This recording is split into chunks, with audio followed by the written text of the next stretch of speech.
Saludos mis queridos hermanos, la paz de Dios esté con ustedes. Esta semana hemos estudiado acerca de mayordomía y hoy en nuestro Amanecer con Cristo estaremos estudiando las preguntas más comunes que nos hacemos, preguntas comunes acerca del diezmo. La primera pregunta es: ¿cuál es la cantidad sobre la cual calculo mi diezmo? ¿Cuál es la cantidad sobre la cual calculo mi diezmo? Esta es una de las preguntas más comunes que tienen las personas. En los días de Israel, los productos, rebaños y manadas representaban el aumento sobre el cual se calculaba el diezmo. Hoy en día, la mayoría de la gente simplemente devuelve el 10% de su salario bruto o ingresos netos. Esto no representaría la cantidad recibida en un cheque de pago después de la retención de impuestos, sino el salario completo pagado antes de los impuestos. ¿Qué significa eso? Que tú vas a sacar el diezmo de todo lo que te entró. No vas a sacar el diezmo de lo que te quedó después de los impuestos. No. Si tú recibiste $700, de ahí te van a descontar los impuestos. De ahí tú vas a pagar el alquiler, de ahí tú vas a pagar la cuota de tu vehículo, de ahí tú vas a pagar la luz, la electricidad, la escuela de los niños, comprar la comida en tu casa. Entonces tu diezmo sería $70. Si tu salario neto es $1,000, de ahí te descuentan los impuestos. Entonces serían $100. Esto es lo que debemos hacer. Debemos diezmar el 10% de todas nuestras entradas. De lo que recibes en tu salario semanal, quincenal o mensual, de ahí puede ser que te saquen los impuestos. Entonces, da el 10% de todo el salario que te ingresa. Este es nuestro verdadero aumento. Entonces, los reembolsos de impuestos y otros reembolsos similares o sobrepagos no necesitan ser diezmados. ¿Por qué? Porque ya tú diezmaste de tu salario total, de tu ingreso global. Entonces no necesitas volver a diezmar si tienes un reembolso de los impuestos, porque ya esos impuestos fueron diezmados. Pregunta número 2. ¿Qué pasa si no me queda nada para diezmar después de pagar mis facturas, pastor? No tengo nada, pastor, o sea, tuve una emergencia. Proverbios capítulo 3 y el verso número 9 nos da la respuesta a esta pregunta. Recuerda, esta segunda pregunta es: ¿qué pasa si no me queda nada para diezmar después de pagar mis facturas? Proverbios capítulo 3, verso 9 dice: honra a Jehová con tus bienes y con las primicias de todos tus frutos. El diezmo o décimo de nuestro aumento debería ser lo primero que pagamos, incluso antes de nuestras facturas. Pertenece a Dios y debemos devolvérselo prontamente. Ten en mente que Dios promete abrirte las ventanas del cielo. En Malaquías 3:10, Dios promete abrirte las ventanas del cielo. Si devuelves fielmente el diezmo, podemos tener fe en esa promesa. Para poder devolver fielmente el diezmo por ciento de nuestros ingresos junto con las ofrendas voluntarias, es posible que necesitamos manejar mejor nuestras finanzas. Pero aún manejando mejor tus finanzas, nos enfrentamos con emergencias. Una enfermedad de un niño, la enfermedad de tu mamá, de tu papá, un viaje que tuviste que hacerlo por emergencia de salud de un familiar, algo que te llegó, o sea, hay emergencias. Aún así, lo primero que nosotros debemos devolver es el diezmo.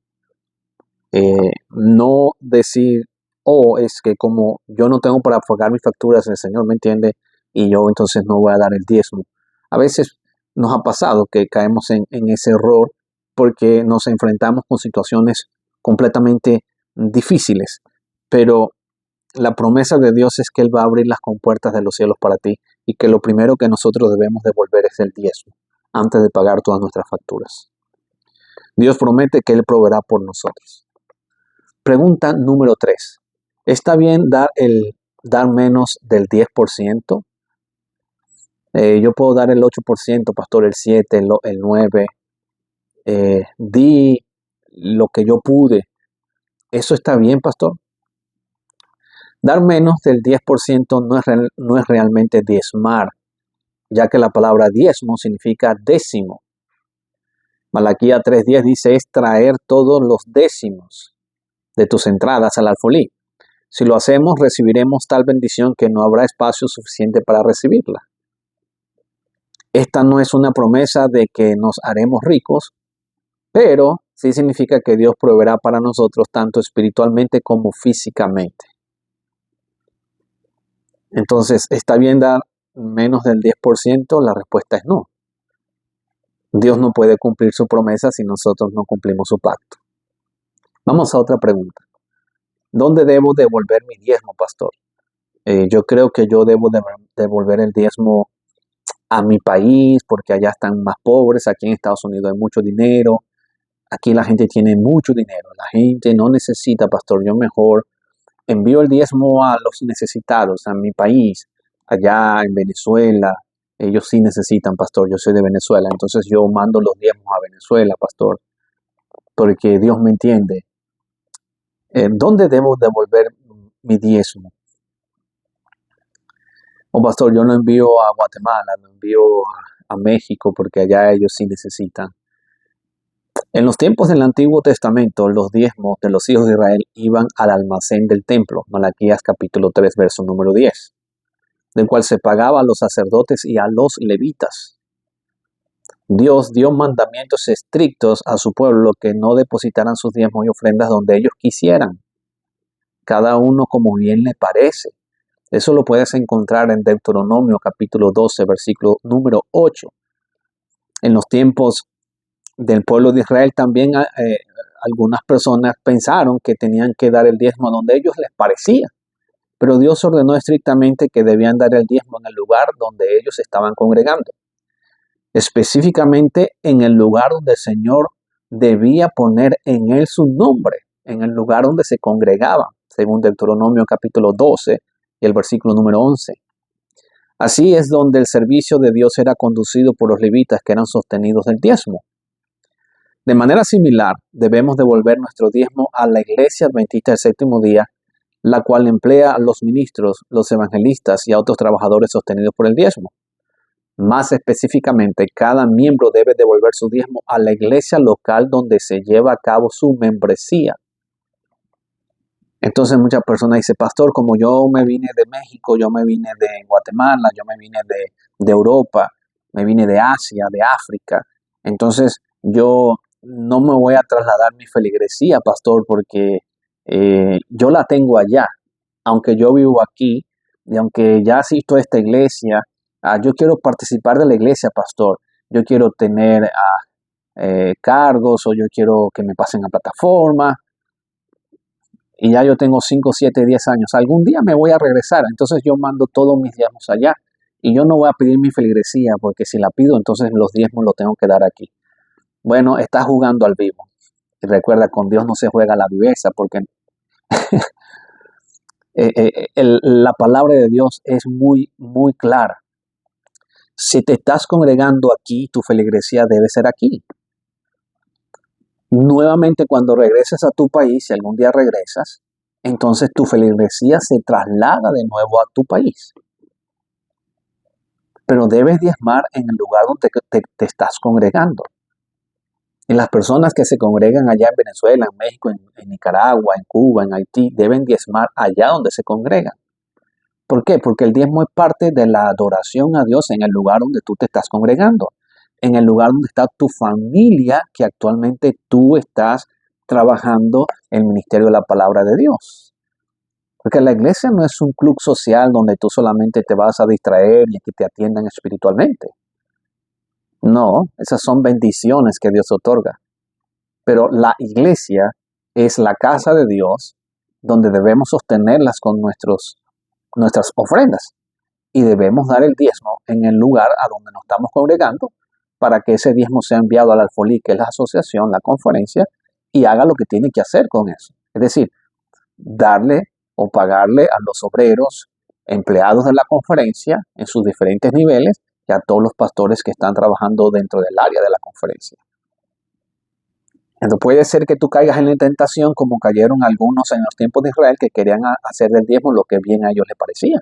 Y Dios dijo, no, vas a dar el diezmo en el lugar donde tú te congregas. Ahí donde tú me adoras, donde tú me reverencias, donde tú vienes cada sábado, entrégame los diezmos ahí. Eh, eh, y es bueno seguir las instrucciones de Dios porque eh, imagínense, si no damos los diezmos aquí fielmente, regularmente, es más difícil que tú los envíes a tu país de origen con regularidad. Si no lo entregas aquí mismo donde te estás congregando, ¿qué será de entonces donde no te congregas? Por eso, mis queridos hermanos, el diezmo debe ser dado o devuelto en el lugar en donde tú te estás congregando. Desde allí el diezmo es enviado a la asociación para ser guardado en el almacén, desde donde se paga a los trabajadores. Una porción del diezmo también se distribuye a los niveles más altos de la iglesia para apoyar su trabajo mundial. Recuérdate que los niveles de la iglesia adventista, está la iglesia local, luego está la conferencia, la asociación o la misión, luego está la unión de las iglesias, luego está la unión y luego está la conferencia general y sus divisiones. Lo que la iglesia adventista hace con el diezmo es que el diezmo se distribuye en porcentaje conforme al reglamento de la asociación general para los niveles superiores. Es decir, la asociación también da diezmo, la unión también da diezmo. Las secretarías de la conferencia general también distribuyen diezmo. En fin, todos dan diezmo. Entonces, mis queridos hermanos, esta es la manera en que la iglesia adventista del séptimo día, apegada a la Sagrada Escritura, administra cómo se debe dar o distribuir el diezmo que nosotros llevamos a la iglesia en donde nos estamos congregando. Pregunta número 5. ¿Puedo asignar una porción de mi diezmo a cualquier ministerio que valga la pena, pastor? Es decir, pastor, yo voy a dar un diezmo, pero yo voy a sacar la mitad, lo pongo en diezmo y la otra mitad lo voy a poner en el departamento porque a mí me gusta ese departamento o porque yo trabajo para ese departamento o porque yo quiero apoyar ese departamento, el departamento de los niños, el departamento de jóvenes, el departamento de las dorcas, de los buenos samaritanos.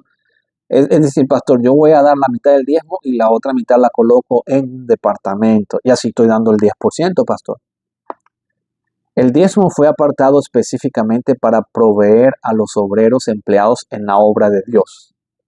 Bíblicamente el diezmo no es para que tú lo apartes para sostener un ministerio.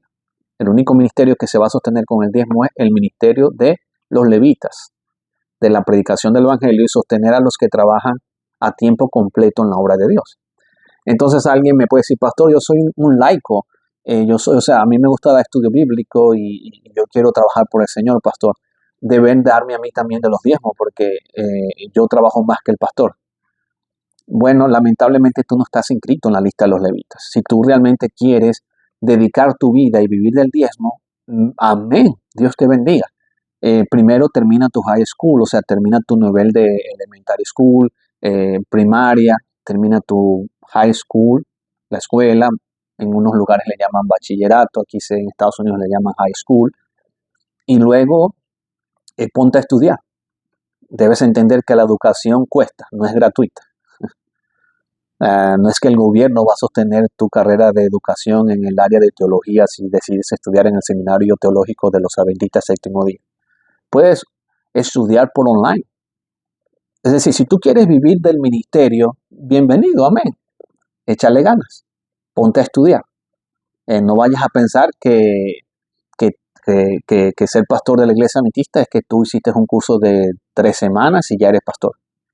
No, tienes que estudiar una licenciatura, unos 132 créditos que te equivalen a 4 años de estudios. Ya tienes que echarle ganas y tienes que pagar porque no es gratuito. Échale ganas, pues. O sea, tú quieres vivir de los diezmos, adelante. conversa conmigo, con cualquier pastor. ¿Qué se necesita para que estudies teología? Bueno, necesitas ser miembro oficial de una iglesia. Necesitas que esa iglesia te dé una carta para que el pastor la mande a la conferencia.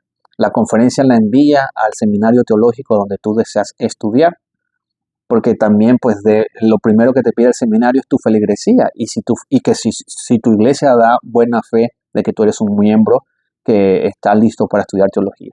Entonces la junta de la iglesia debe votar eso. Luego que la junta de iglesia envía la carta, llega a la universidad, la universidad tiene un comité donde te deben aceptar. Y entonces, si es por online, pues lo puedes hacer. Te asignan tareas. Tienes que ver también algunas horas por Zoom seguramente y unas horas presenciales. Si te quieres ir físicamente, también lo debes hacer. Y luego que terminas estos 4 años de estudio, donde vas a ver más de 130 créditos, recuerda que una materia tiene 3 créditos o si es una electiva puede tener hasta 2 créditos. Entonces, tu currículo se envía a las conferencias y las conferencias van, visualizan cómo saliste en tu educación, cómo está tu hoja de vida, etcétera. Y ya es determinante el campo local que te emplee, porque los que emplean son las conferencias, no las iglesias. En la iglesia adventista, si tú quieres vivir del diezmo, tienes que ser empleado por la conferencia. Entonces, si quieres vivir del diezmo, tienes chance, puedes estudiar teología. Pastor, yo soy mujer, yo quiero vivir del diezmo. Bueno, depende de la unión a donde tú te encuentras. En algunas uniones, recuérdate que el nivel de las uniones son las que tienen el poder ejecutivo de formar a los ministros, también de ordenación. Ese poder lo tienen las uniones. Y de acuerdo al reglamento que tiene la Iglesia Adventista del Séptimo Día, las uniones son las que ordenan a los pastores. Es decir, si tú eres una mujer, puedes trabajar como capellana, puedes trabajar dando clases en las escuelas, clases de Biblia, puedes comenzar a estudiar para enseñar en los niveles superiores, haciendo maestrías, doctorados. También, si estás aquí en Estados Unidos, algunas conferencias también emplean a mujeres que han estudiado teología, solo que se pide que tengan una maestría en teología pastoral. O sea, no vale que solamente tengas 4 años de teología. Muchos campos en Estados Unidos emplean a ministros y le piden que hagan 4 años más de estudios de maestría en teología. Entonces, puedes estudiar, si eres hermana, si eres caballero, puedes estudiar. Pero no vas a esperar que porque a ti te gusta dar estudios bíblicos y tú trabajas para la iglesia, te tienen que dar del diezmo, te tienen que dar un part-time o una ayuda. A menos que la misma iglesia te emplee de obrero bíblico, según el reglamento, también debe haber una supervisión si eres obrero bíblico, porque aunque la iglesia local te debe pagar, estás bajo el paraguas de la conferencia. La conferencia tiene que enviar ese cheque y la iglesia tiene que enviar el cheque a la conferencia. En pocas palabras, aunque la iglesia te emplee, la conferencia tiene que velar por ti también y cuidar a los que ministran a la grey. Así que mis queridos hermanos, ¿puedes asignar una porción del diezmo a cualquier ministerio? La respuesta es no. Pastor, yo quiero vivir del diezmo, también que me paguen a mí porque yo trabajo. Échale ganas, estudia teología, cumple con los 4 años, como te dije, de teología en la universidad. Y después haz tu maestría, estudia, échale ganas. Entonces, vamos con otra pregunta. ¿Se enriquecen los pastores, pastor, de las iglesias grandes, mientras que los pastores de las iglesias pequeñas luchan financieramente, pastor? Es decir, si un pastor tiene una iglesia más grande, ¿él gana más que el otro pastor que tiene una iglesia más pequeña?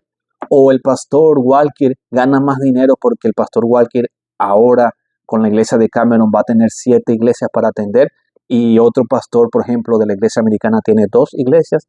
¿El pastor Walker por crear más iglesias va a ganar más, pastor?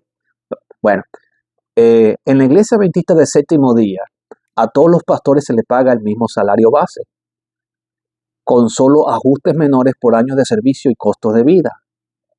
¿Qué es costo de vida?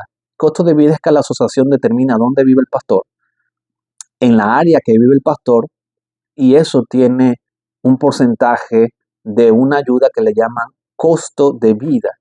que es reglamento operativo también y que el gobierno lo exige. ¿Ok? Entonces el costo de vida depende si la ciudad es más pequeña, si la ciudad tiene más riesgo, si en esa ciudad se pagan impuestos más que en otras ciudades, todo eso se calcula y ese es el único adicional, se le da costo de vida. Y se hacen ajustes de acuerdo al área geográfica donde viven, porque, por ejemplo, en una conferencia puede variar el pago de un pastor de una conferencia a otra conferencia, pero dentro de esa conferencia todos ganan el mismo salario base. Lo único que se hace son los ajustes menores de servicio, años de servicio.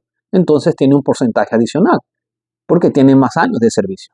En los países de Interamérica, por ejemplo, de donde venimos nosotros, un obrero entra con el 70% del salario base y en la medida en que va teniendo más años de servicio, su salario debe incrementar de porcentaje. Entonces, hermanos queridos, el salario de un pastor no será directamente incrementado o disminuido por la cantidad del diezmo que devuelve esa iglesia local. En la iglesia adventista todos los pastores tienen el mismo salario base. Así que si ustedes pueden observar, entonces, ¿por qué a nosotros los hispanos, nuestros pastores tienen más iglesias?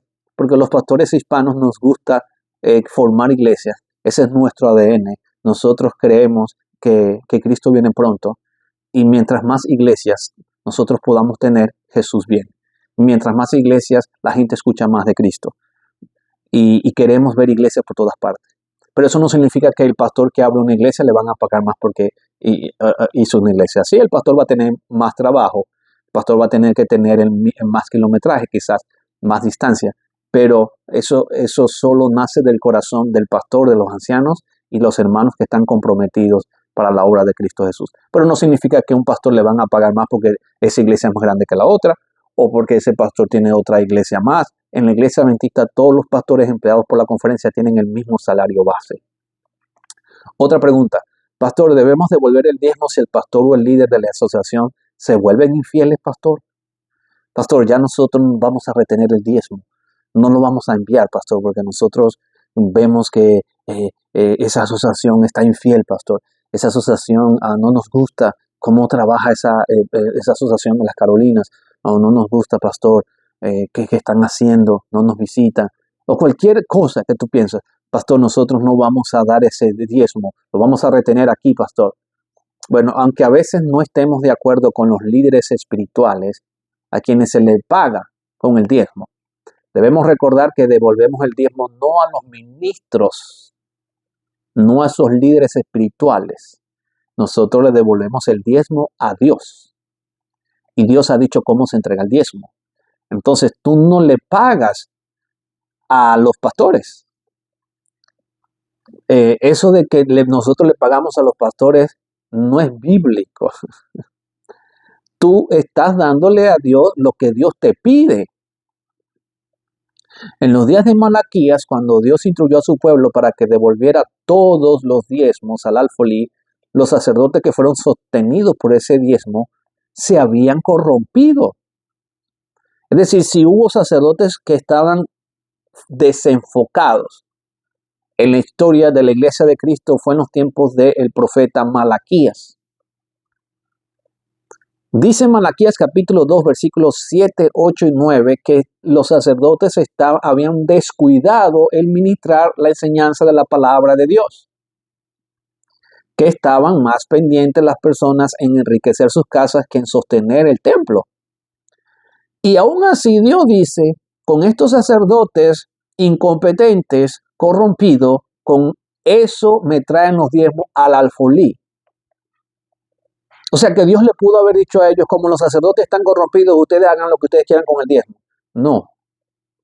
O sea, el hecho de que un ser humano se aparte, el hecho de que un pastor se aleje o que un pastor no haga lo que Dios dice, eso no significa que tú vas a cambiar el sistema financiero que ya Dios estableció.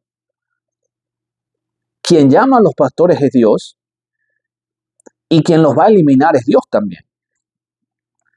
Pero a ti no te corresponde eliminar a nadie. A ti no te corresponde decir, yo voy a sanar, yo soy el heraldo, yo soy el que Dios me envió a mí el ministerio de rectificar a la gente. porque yo voy a cambiar a la gente y la gente va a tener caso. A ti no te toca hacer eso. Dios dice que el trigo y la cizaña crecen juntos y que a ti te corresponde predicar, y quien va a sacar el trigo y la cizaña es Jesús en su segunda venida. Entonces no cometas el error, mucho menos si eres un dirigente de la iglesia, de decir que tú vas a retener los diezmos hasta que te atiendan, o vamos a revolucionar. No cometas ese espíritu, porque ese espíritu también es el del anticristo. No permites que la tierra te trague como Coré. Deja que Dios haga lo que tiene que hacer con su dirigente y tú dedícate a lo que tienes que hacer como miembro de la iglesia. Esto suena duro, pero lo que yo estoy tratando de darte este mensaje es que en ti no entre el espíritu de Coré y de Datán y de Abirán, sino que entre el espíritu de Dios. Entonces, sin embargo, Dios todavía dijo que la gente estaba robando a Dios si le retenían los diezmos. O sea, Dios dijo, ustedes me están robando. No, porque nosotros no queremos, esos sacerdotes no sirven. No, ustedes me están robando a mí. Ustedes no es que le están dando el diezmo a los sacerdotes, ustedes me están robando a mí. Debemos pilas con eso. ¿Te das cuenta de lo que dice la Biblia? Elena de White también proporciona sabios consejos sobre cómo relacionarse con tal situación. Dice, algunos no han estado satisfechos y han dicho, no pagaré más mi diezmo, porque no tengo confianza en la forma como se manejan las cosas en el corazón de la obra. Pero, ¿robaréis a Dios porque pensáis que el manejo de la obra no es correcto? Presentad vuestras quejas en forma clara y abierta con el espíritu debido a las personas debidas. Pedid que las cosas sean ajustadas y puestas en orden, pero no retengáis lo que le corresponde a la obra de Dios, demostrando así que sois infieles, porque otros no están haciendo la obra correctamente. Página 95. Consejos sobre mayordomía cristiana. ¿Qué es lo que dice la mensajera del Señor? Que si tú piensas que tú eres un corrector o una persona que Dios te envió para corregir, pues lo vas a corregir es con el Espíritu de Cristo, no con el Espíritu del diablo. Es decir, tú nunca puedes limpiar la iglesia haciendo cosas peores o iguales a los que tú estás criticando. Entonces, hoy hemos estudiado preguntas comunes acerca del diezmo. ¿Cuál es la cantidad sobre la cual calculo mi diezmo? El 10% de tus entradas. ¿Qué pasa si no me queda nada para diezmar después que pago mis facturas? No, tienes que primero sacar el diezmo, porque vas a confiar de que Dios proveerá. Tercero, ¿está bien dar menos del 10%? Negativo. Negativo. El 10% es la 10ª parte de tus entradas. Cuarto, ¿dónde debo devolverme diezmo? La respuesta es en el lugar donde tú te estás congregando, porque Dios lo ha dicho así. Así que tienes un año aquí, pide una carta de traslado. Si no te trasladaron, tienes 6 meses, entonces pide profesión de fe y debes ser fiel en el lugar donde te estás congregando. Y debes dar el diezmo ahí, donde Dios dice. Número 5, ¿puedo asignar una porción de mi diezmo a cualquier ministerio que valga la pena? La respuesta es no. No. Dios ha dado instrucciones especiales para usar el diezmo. Instrucciones especiales para usar las ofrendas también. Dice que nadie se sienta con derecho a retener el diezmo para usarlo de acuerdo con su propio juicio. Testimonios para la iglesia, tomo 9, página 199. Pregunta número 6. ¿Se enriquecen los pastores de la iglesia grandes mientras que los pastores de la iglesia pequeña luchan financieramente? Negativo, correcto. No en la iglesia adventista. Todos los pastores tienen el mismo salario base. Lo único que se ajusta es los años de servicio y el costo de vida. Número 7. ¿Debemos devolver el diezmo si el pastor o el líder de la asociación se vuelven infieles? La respuesta es no. No. Dios pide, no me robes, tráeme el diezmo al alfolí. Que esta enseñanza pueda ser de beneficio para que tú puedas crecer espiritualmente, para que tu iglesia pueda crecer espiritualmente y para que Dios te bendiga hasta que sobreabunde. Love in Christ. Te amo en Cristo. Nos vemos la próxima semana.